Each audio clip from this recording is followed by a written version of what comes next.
بسم اللہ الرحمن الرحیم۔ السلام علیکم۔ آج ہمارا مضمون ہے دہشت گردی پر۔ شروع کرتے ہیں اپنا مضمون۔ دہشت گردی ایک بین الاقوامی مسئلہ ہے۔ یہ عالمی امن اور سلامتی کے لیے ایک اہم خطرہ ہے۔ یہ دنیا میں صدیوں سے رائج ہے۔ دہشت گردی لوگوں یا حکومتوں کو ڈرانے دھمکانے کے لیے خوف اور تشدد کی کارروائیوں کا استعمال ہے۔ دہشت گرد گروہ معصوم شہریوں کو نشانہ بناتے ہیں۔ ان کا مقصد خوف و ہراس پھیلانا اور معاشروں کو غیر مستحکم کرنا ہوتا ہے۔ دہشت گردی کی کارروائیوں میں بم دھماکے، ہائی جیکنگ اور قتل سے لے کر سائبر حملے وغیرہ شامل ہوتے ہیں۔ دہشت گردانہ کارروائیوں کے پیچھے نظریاتی، سیاسی، مذہبی یا علیحدگی پسندانہ محرکات ہوتے ہیں۔ دہشت گردی جمہوریت، آزادی اور انسانی حقوق کے لیے ایک خطرہ ہے۔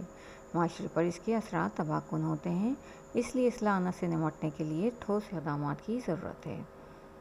دہشت گردی کی کئی اقسام ہیں: سیاسی دہشت گردی، مذہبی دہشت گردی، سائبر دہشت گردی اور ریاستی دہشت گردی۔ جب کوئی گروہ سیاسی مقاصد حاصل کرنے کے لیے دہشت گردی کا استعمال کرتا ہے تو یہ سیاسی دہشت گردی کہلاتی ہے۔ اسی طرح مذہبی مقاصد حاصل کرنے کے لیے دہشت گردی مذہبی دہشت گردی کہلاتی ہے۔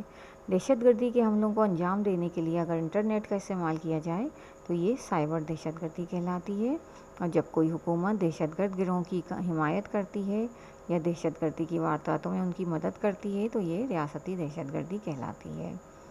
معاشرے پر دہشت گردی کے اثرات بہت گہرے ہوتے ہیں۔ یہ معصوم جانوں کے بے پناہ نقصان کا سبب بنتی ہے، جس سے لوگوں کو ناقابل تصور تکلیف پہنچتی ہے۔ اس کے علاوہ یہ ملک کے استحکام کو نقصان پہنچاتی ہے۔ دہشت گردی خوف اور عدم اعتماد کی فضا کو بھی فروغ دیتی ہے اور سماجی ہم آہنگی کو ختم کرتی ہے۔ دہشت گرد بعض اوقات عوام میں حکومت کے خلاف نفرت پیدا کرنے یا مختلف فرقوں کے درمیان نفرت پھیلانے کے لیے بھی کارروائیاں کرتے ہیں۔ دہشت گرد کارروائیاں دو طرح کی ہوتی ہیں، ایک ملکی سطح پر، دوسری بین الاقوامی سطح پر۔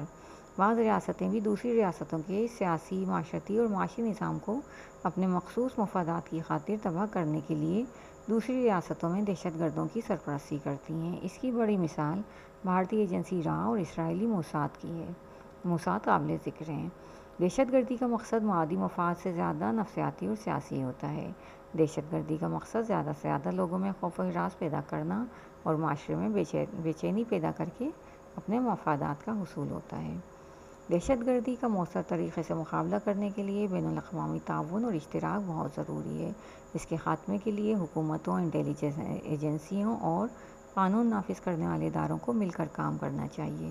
اس کے علاوہ دہشت گردی کی بنیادی وجوہات جیسے کہ سماجی عدم مساوات، غربت، سیاسی عدم استحکام اور تعلیم کی کمی کو دور کرنا ضروری ہے۔